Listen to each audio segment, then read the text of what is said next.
Welcome to Stream of Conscience, brought to you by Democracy for America, Fairfield County, where we believe that change is possible and you can make it happen. I'm your host, John Hartwell. Our guest today is Henry Lowendorf, chair of the Greater New Haven Peace Council, a multiracial, anti-imperialist organization committed to peace, economic and social justice, and to international solidarity with the peoples of the world. The Peace Council calls for the abolition of all nuclear weapons, the dismantling of all foreign military bases, and drastic reductions in military budgets, transferring reclaimed resources toward fulfilling social needs. Henry has been a peace advocate since the 1960s war on Vietnam. He's a scientist by training, and he retired from Yale in 2007. He's worked on the issue of economic development and job creation through converting Connecticut war industries to green production, and he moderated a conference on economic conversion held at UConn in 2009. Henry, welcome to Stream of Conscience. Thank you, John. It's a pleasure to be here. You've been working against war and for peace since the 1960s, the Vietnam War era. Tell me, what motivated you to get in and stick with it all this time? I was a graduate student, or I became a graduate student as the war was really expanding. And as a young person, I had always believed that people in this country and I should be a citizen of the country and be responsible. And so while that war was expanding and it was in the news, I decided, even as a graduate student, that I needed to make a choice. Was this a good thing or a bad thing? Did I support it? Did I oppose it? And then to act on that. And I spent a lot of time going to teach-ins and going to forums and reading about it. And I ultimately came down on the side, this is not a good war, this is a mistake. And so I became active in opposing it.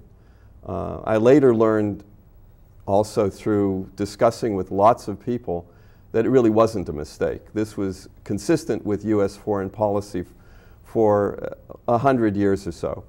And that led me to spend a lot more of my time out of the laboratory and on the streets and in auditoriums, organizing forums and so forth. But you stayed with it, and you now are chair of the New Haven Peace Council. That's right. And you're also on the board of the National Peace Council, is that right? Right. There is a U.S. Peace Council. Mm-hmm. Like most peace organizations in the United States, the U.S. Peace Council had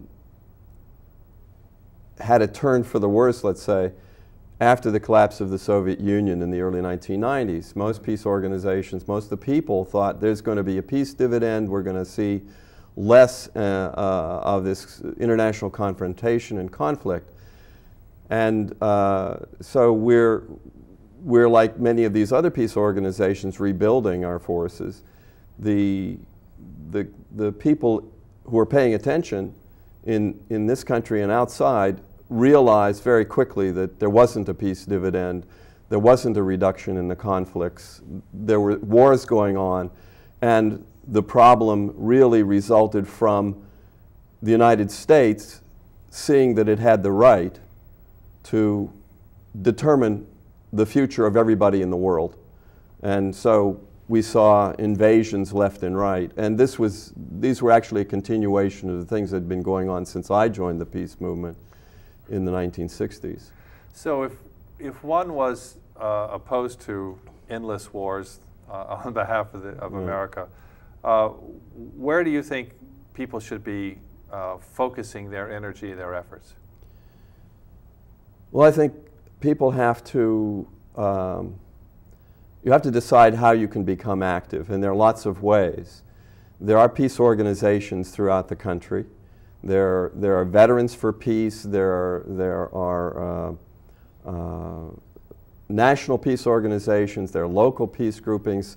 I was just talking with a person I just saw today who's a veteran for peace, and he stands on a corner every Saturday with other veterans and other peace advocates in Danbury every week. So you can do all sorts of things. You can write letters you can insist on meetings with your members of Congress. One of the things we do in New Haven, because there are a lot of peace organizations, and the city of New Haven actually has a peace commission, one of the few cities in the whole country that has such a thing. It's a regular commission of the city. And we work with the peace commission, and it frequently asks the Board of Aldermen, our city council, to pass a resolution opposing a particular war or particular action. And those resolutions find some resistance because the city council says, well, we're interested in spending our time on education and the school system. We're interested in the potholes in the streets, the sidewalks, and so forth. This is something that needs to be dealt with in Washington. And our argument is, if you don't deal with it here, we can clearly see it's not being dealt with in Washington. Right. So we get these resolutions passed. We've even had non-binding resolutions on the ballot in New Haven. And inevitably, they pass with 80 to 90% or more of the vote. So there's really a very strong peace constituency in New Haven. So change is possible, and you can make it happen at the local level. And I think we have to make it happen. In fact, if we don't do it at the local level, I don't believe it's going to happen. It seems so obvious to me that in Washington, there is no interest in looking at the United States as an imperial power. Imperialism is something that the British and the French and the Germans and the Portuguese did to Africa and different countries around the world. The United States, in their view, doesn't belong in that camp. I've looked at courses at universities, and they don't talk about, for the most part, they don't talk about how the U.S. invades other countries, intimidates other countries, or in fact assassinates leaders. The thing that's in the news right now is the threats to Iran. Iran may develop a nuclear weapon, and all of the evidence so far shows that it has no intention of doing so, but there's a constant stream of Iran wants to develop a nuclear weapon. We have sanctions against Iran. We've seen the assassination of physicists. We've seen the bombing of facilities in Iran. And so there's this drumbeat toward war. Well, how is this different from what we were doing in Iraq in 2002 and 2003, what we did in Afghanistan? Yes, Afghanistan, there was a connection between Afghanistan and 9/11, but it was a very threadbare connection. We did this to Yugoslavia. We invaded Yugoslavia. We violated the United Nations. We violated international law, one after another of these things. And there doesn't seem to be any intention on the part of our leadership in Washington to change that direction. And obviously what allows all this to happen, what enables this, is the budget. And we've got some slides. We want to talk about the budget at the federal level and how that money is used and how it might be used in a better way. So exactly. The first slide we want to look at is the overall spending levels of the U.S. government and the mandatory versus the discretionary spending. So it's instructive that Social Security and Medicare and the payment of the debt is included in the budget that is presented to the American people. It's instructive that those things are mandatory spending. Our Congress and our President they don't have a decision about this. It's written in the law that this has to be spent. This inclusion, for example, of Social Security didn't occur before Lyndon Johnson's presidency in the 1960s. In order to cover up the huge expense for the war on Vietnam, he added Social Security to the budget. Well, Social Security is paid for by taxes on people who earn wages and salaries, and it goes into a special fund. And the money that pays Social Security recipients comes out of that fund. It's not discretionary, it's not an entitlement, it's money that people put in and they're getting back, it's insurance. But Lyndon Johnson saw a chance to hide what the huge amounts he was spending on that war. So that's continued now for a long time. And most of the money that is discretionary is in fact spent on the military. 58% right. of the money that the budget that the Congress and the President decide every year goes to the military. So when we're looking at the discretionary piece, which is the smaller piece of the overall budget to begin with, of that discretionary budget, that which is labeled discretionary, more than half, almost 2/3, right, goes to the military. And some of the other numbers I think are very, very interesting. Education is 4% of the budget. Health is 5%. Housing is 6%. Labor, income, security, and labor, 2%. Transportation, 3%. The military, 58%. 58%, yes. One of the things in polls that are done, most people, when asked how much of the federal budget is spent on the military, think 15 or 20%. And when they're told 58%, they're shocked because there's so little left. When Congress inevitably decides it wants to cut back, the military budget is off the table. It's not included. It's this 42% that covers everything else from agriculture to health care to education, transportation, environment, all of those things, those get cut back, but the military is sacrosanct. And one of the reasons for that is the Pentagon has been very clever about inserting in every congressional district around the country either a base or some factory, some entity that gets money from the military budget. And so the 5 Congress members from Connecticut each have some military establishment in their district. They do not want to lose the money that comes in for jobs. Yeah. Most of those jobs are good paying, high benefit jobs, and they're right for not wanting to lose the jobs. I think they're absolutely wrong in wanting those jobs to be building more weaponry. And so we really want to get to that idea of conversion from one to the other. Right. But let's very quickly look at the total military budget for 2012 is $1.2 trillion. Yes. And that actually doesn't include everything that's being spent on national security. Well, I actually think that we need to, let me address 2 things. One is I don't think it's national security. I think our security has gone down because we're spending so much money on this. So I think it's a good, well, what's it's a good labeled thing. National security? What's labeled, I think so, but it's good to bring that up. The other thing is that there's a wonderful organization in Western Massachusetts called the National Priorities Project, and right. Chris Hellman is one of the researchers there, and he's put together, he's added up all of the things that are not included in what we call the defense budget. Right. And so it includes nuclear weapons. That's in the Department of Energy budget. Right.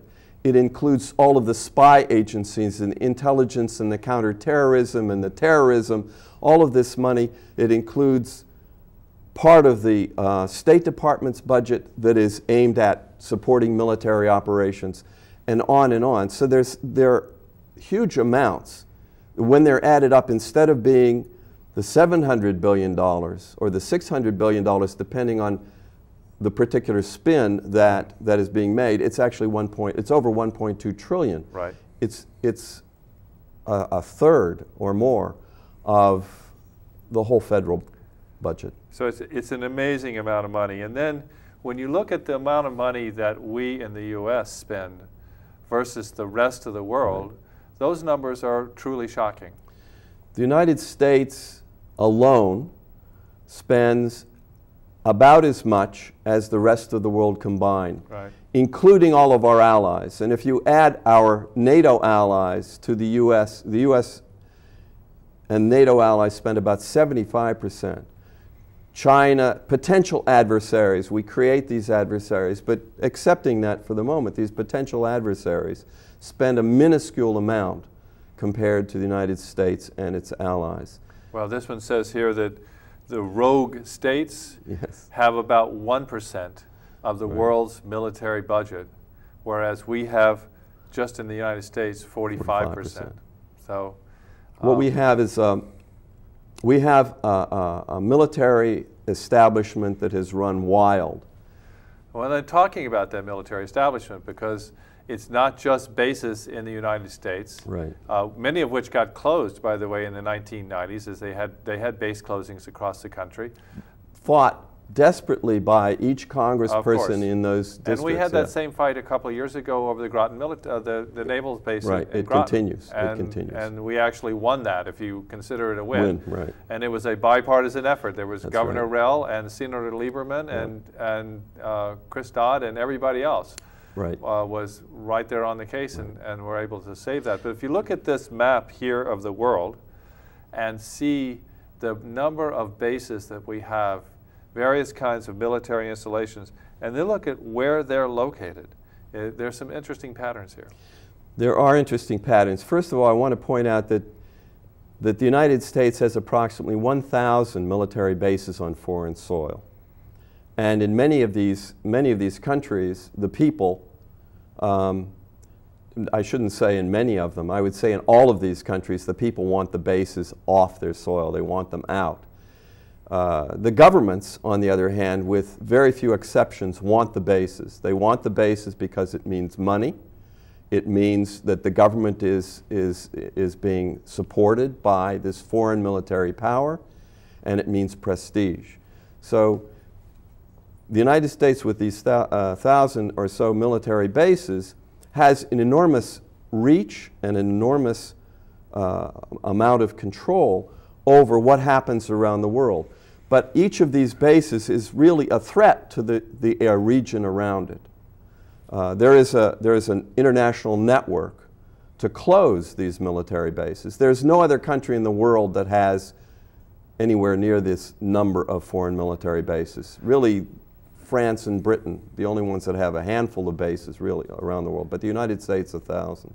And you mentioned earlier on that at the end of the Soviet Union, we thought that there was going to be a peace dividend and a cutback in military spending. But in fact, if we look at this chart, we can see that there's been a sharp increase over the last few years against the average since the Second World War. Now, we've gone up and down a little bit here and there, since the Second World War. But generally, and that was when we were facing the Soviet Union, and we had what many people felt was a worldwide struggle against an aggressor that threatened our way of life. They're gone. We expected a peace dividend. Right. We didn't get it. What we did have was 9/11 and the war on terror and Iraq and Afghanistan and the homeland security and everything that's happened since that time. And you can see that instead of going down, the military spending, in fact, is going up. Military spending is going up, and there's been a huge brouhaha about President Obama's call to cut the military budget.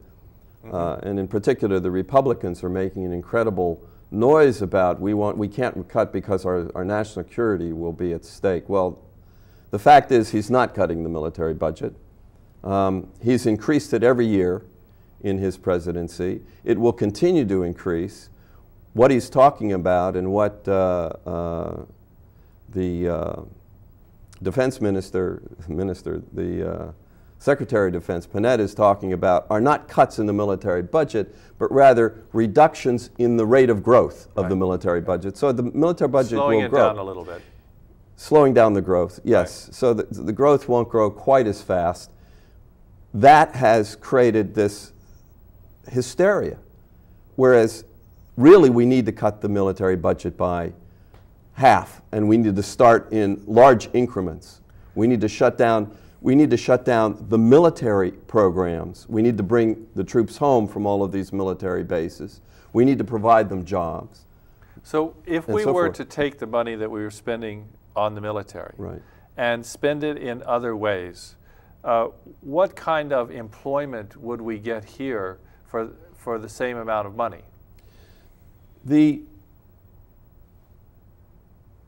You get more employment in health care, in transportation, in education for the same amount of money that you get in the military industries. And you have a slide also that shows that the amount the number of jobs, the good high quality, high paying jobs, is no worse in any of these different areas than it is in the military. They're all very good. You can get the same proportion of good paying jobs, just get more of them. And one of the reasons for that is that the military industries are highly dependent on infrastructure. They're highly dependent on technology. A lot of money is spent on machinery and not so much on labor. So I forget the word.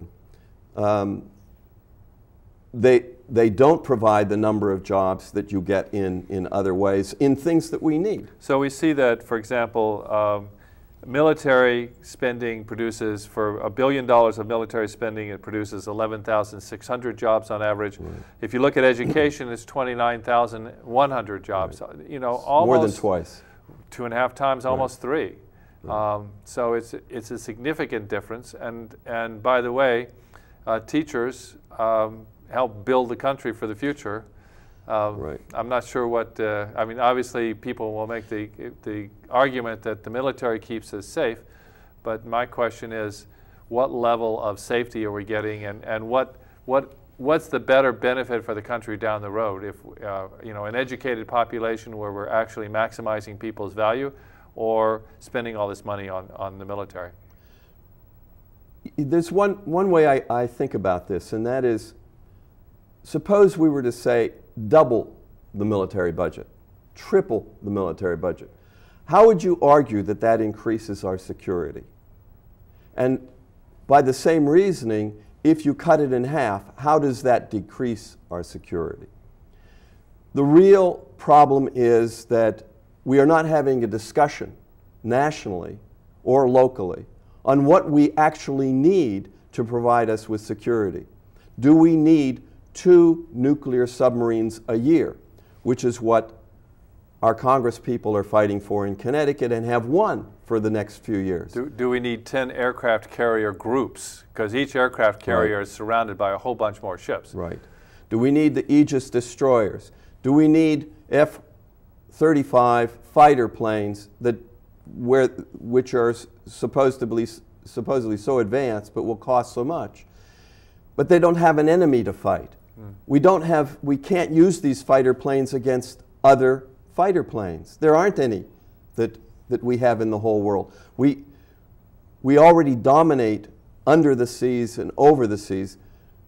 Why do we need so many? But the answer is really that the military industries feed off of this. They have a very, very good deal with the American people. We subsidize them. They make huge amounts of money. They don't have, in essence, any competition. They can submit their proposals to the Pentagon.